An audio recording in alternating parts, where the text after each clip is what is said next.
Leçon de géologie pour une classe de l'école primaire de Périgneux, dans les champs et les carrières de la commune. Ouvrez grand vos yeux.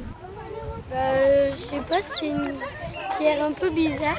Elle est lisse sur les côtés, ça fait comme des vagues. T'as dit quoi, Hervé?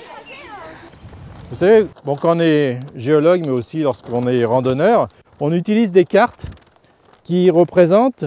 Ça représente quoi cette carte? Qu'est-ce que vous voyez dessus? La Loire. Oui, on voit la Loire, déjà le cours d'eau qui est là. Bon, tu sais que c'est la Loire. Donc vous avez l'ouest ici. Et donc le Périgneux se situe à l'ouest. C'est là. Voilà. Donc ça, c'est l'outil indispensable pour le géologue. Il se repère. Alors il prend une boussole aussi, parce que des fois, on se retrouve dans des régions qui sont un peu compliquées. Et puis, ce que j'ai aussi à la main, ça, le marteau. Le marteau qui va me permettre de casser des roches pour avoir des fractures fraîches. Et puis un carnet de terrain, comme toi, tu as ton carnet de terrain pour prendre des notes. Parce que lorsque vous revenez au laboratoire après un mois de terrain, par exemple, en Afrique, en Asie ou dans le Massif central, vous ne vous rappelez pas forcément que le premier jour, le matin, vous aviez rencontré tel ou tel caillou. Regarde, la carrière, on la voit de là. Donc ici, là, on approche de la carrière. Dans la région, on a une seule roche principale, donc qui est ce fameux granit. Bon, vous voyez, il y a une première partie avec une grosse fracture qui est horizontale. Et puis après, vous en avez une où il y a un arbre qui pousse là un peu plus haut.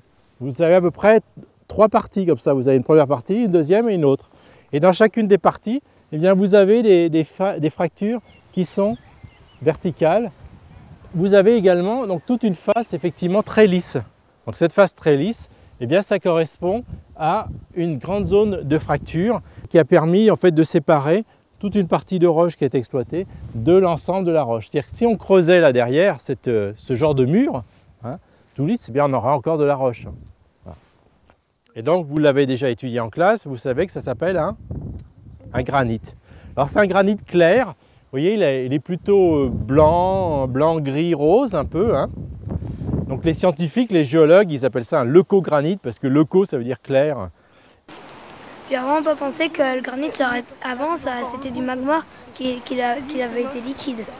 Ça fait quand même étonnant et surtout qu'ici aussi, avant, c'était toute de la roche. L'eau, elle a dû mettre super longtemps à tout creuser. Cette roche, eh bien, si on essaye de raconter son histoire, c'est une histoire très très ancienne. Le magma qui est là, il est effectivement à quelques kilomètres, dizaines de kilomètres sous nos pieds. Alors s'il y a 2 plaques qui se rencontrent, qu'est-ce que ça va faire? Ça va faire des tremblements de terre, effectivement. Et dans ces tremblements de terre, il y a des pressions énormes qui se font. Et puis en profondeur, eh bien, il y a des roches qui vont devenir du magma, qui vont devenir liquides et qui vont recristalliser après. Et on va repasser du liquide au solide. Eh bien, ce magma, qui était au cœur de la chaîne de montagne, eh bien, on aurait fait un grand forage, un grand trou dans cette chaîne de montagne, à 10-15 km de profondeur. On aurait trouvé une grosse bulle de magma. Eh bien, petit à petit, ça se refroidissait.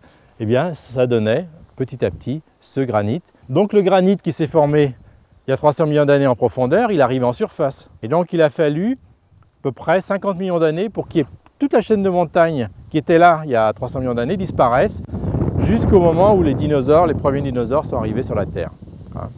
Et on peut imaginer qu'ici, lorsque le granit était déjà arrivé en surface, eh bien, il y a peut-être des troupeaux de dinosaures qui sont passés par Périgneux. Donc c'est une carrière qui a été exploitée, mais bon, il y a plus de 100 ans, et pendant très longtemps, pour en faire des pierres. Qu'est-ce qu'ils ont fait? Vous savez à peu près ce qui a été taillé ici? Les pavés, oui, les fameux pavés de Périgneux. Je ne savais pas que l'homme aussi a contribué à l'élargissement de la vallée. Là, il faut imaginer, il y a 40-50 ans, lorsqu'il y avait tous les tailleurs qui étaient là et toute l'exploitation de la carrière, parce qu'à Périgneux, il y avait, à une certaine époque, il y avait 400 personnes qui travaillaient sur la carrière pour tailler ces pavés. L'histoire d'une région, eh bien, c'est plein d'histoires qui se succèdent. C'est l'histoire du granit qui se forme, de la chaîne de montagne qui disparaît par érosion, après le granit qui arrive en surface, après le granit qui se fracture, le granit qui est attaqué par l'homme. Donc c'est toutes ces histoires-là qu'il faut associer lorsqu'on essaye de lire un paysage, lorsqu'on essaye de lire en fait un lieu géologique ou naturel. Oui, j'aimerais bien étudier les pierres, ce serait pas mal. Oui, moi aussi, pourquoi pas, parce que c'est un joli métier et voilà.